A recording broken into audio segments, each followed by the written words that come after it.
Takon Shqipërisë ka pasur lloj-lloj thashëthemesh dhe spekulimesh dhe interesante është që ndryshe nga vendet e tjera në Shqipëri të keqen më të madhe ne kemi brenda dhe burimin më të madh të dizinformimit, të gënjeshtrave, të deformimit të informacionit, ne ndryshe nga tjerët nuk kemi pse e kërkojmë gjetk, sepse e kemi këtu. Dhe nga këtu është prodhuar në mënyrën më kriminale dhe të papërgjeshme edhe një seri lajmesh për gjoja mundësinë e sulmit mbi Shqipërinë, por ju kujtoj të gjithëve që Shqipëria është antare e NATO-s dhe si kundër NATO e demonstroi qartësisht në Turqi ku goditi me njëherë një raket të ardhur nga Irani, gjë të cilën pastaj e nënvizoi bukur mirë edhe generali amerikan i komandës së NATO-s, qartësisht kjo shpejtësi reagimi dhe ky kapacitet reagimi vlen për të gjitha vendet anëtare të NATO-s, me gjithë keqardhjen për të keqen që me siguri nuk e ka pak problem nëse do t'jepi mundësia ta provonte edhe në një sulm mbi Shqipërinë, vetëm e vetëm për të ushqyer shpresën e kocë, siç thonë tironësit ondrën në beze, se do të përmbyset i ashtu quajturi regjimi i Edi Ramës.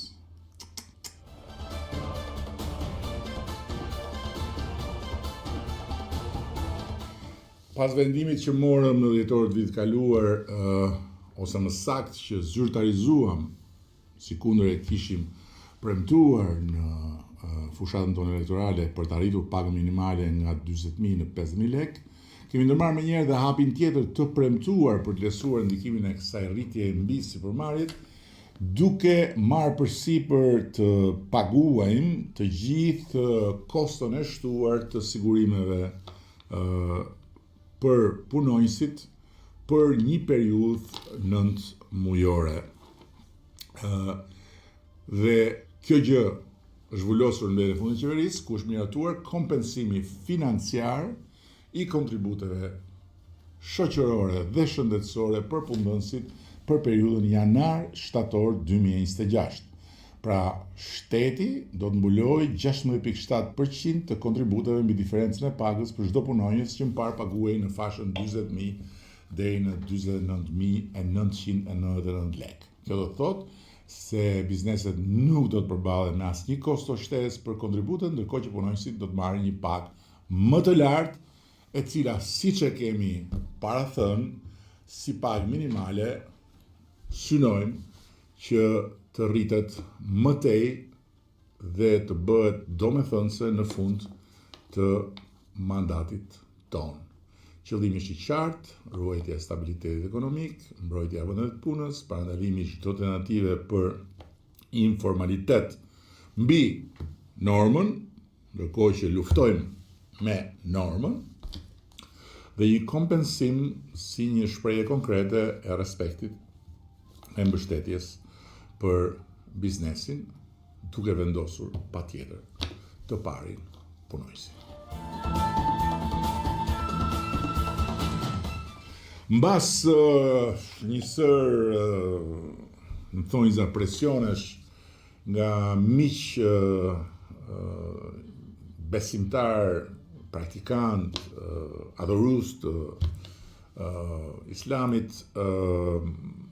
vendosa të bëj një përmbledhje të reflektimeve të mia në zinxhirin e iftarëve të shtruar në funksion e kryeministrit, së bashku me Arlinda Dudajn një libër, ishte gati për panairin e librit, por unë nuk dëshirova që të shfaqen panair dhe të krijonte sa do pak ose sa do shumë, aq më keq hije mbi të tjerët për shkak të emrit, pozicionit, të zhurmës natyrshme që do të ngjallej. Dhe për të vërtetë se kam pasur gjatë gjithë kohës një lloj ndërrojtje në raport me promovimin e librit, të cilin përsëri e organizuan miqt. Libri titullohet Në sofrën e hënës. Është, si thuash, përmbledhja e një përvoje që unë kam pasur fatin ta kem për shkak të funksionit. Pasi vit pas viti kam shtruar iftharin e kryeministrit së bashku me Lindën dhe në këtë proces kam kuptuar dhe kam shijuar faktin se sofra e iftarit nuk është thjesht momenti atyre që agjërojnë, por është një moment i bukur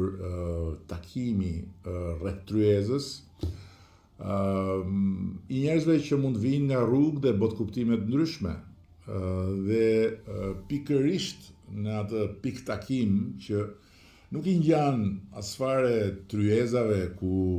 shqiptarët mblidhen rregullisht si konsumator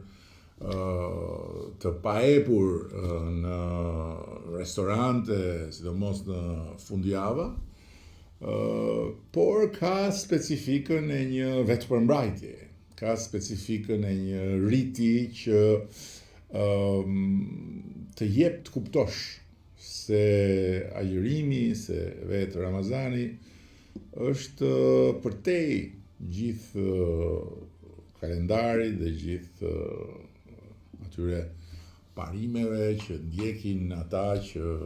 agjërojnë si besimtar të devotshëm, një ushtrim urtësie, është një edukat sociale, është një mësim i bukur njerëzillëku. Dhe pikërisht për gjitha këto arsye, mu duke udhës që ta ndjek fillimisht këshillën dhe pastaj të dorëzohen presionit të miqve, duke ju siguruar që eksperienca e iftarëve ka qenë shumë pasuruese për mua, edhe për një arsye tjetër, sepse më kanë shtyrë të njoh nga më afër një kulturë, një traditë, një mënyrë të parit të botës që vjen nga libri i madh i shenjtë i Islamit. Dhe nga ana tjetër të mësoj më shumë për Islamin shqiptar, për historinë e komunitetit musliman në Shqipëri dhe patjetër që të lehtësoj veten edhe nga paragjykime që pavarësisht se gjithmonë kam menduar që nuk mund të më influencojnë, gjithsesi diku kanë qenë të fjetura siç janë në mendjen e çdo shqiptari dhe të shoqëruara me ato stereotipet që pastaj ushqehen nga gjithë farë lloj ignorantësh dhe njerëzish të ligj që luajnë me cingla me libra dhe shenjtë.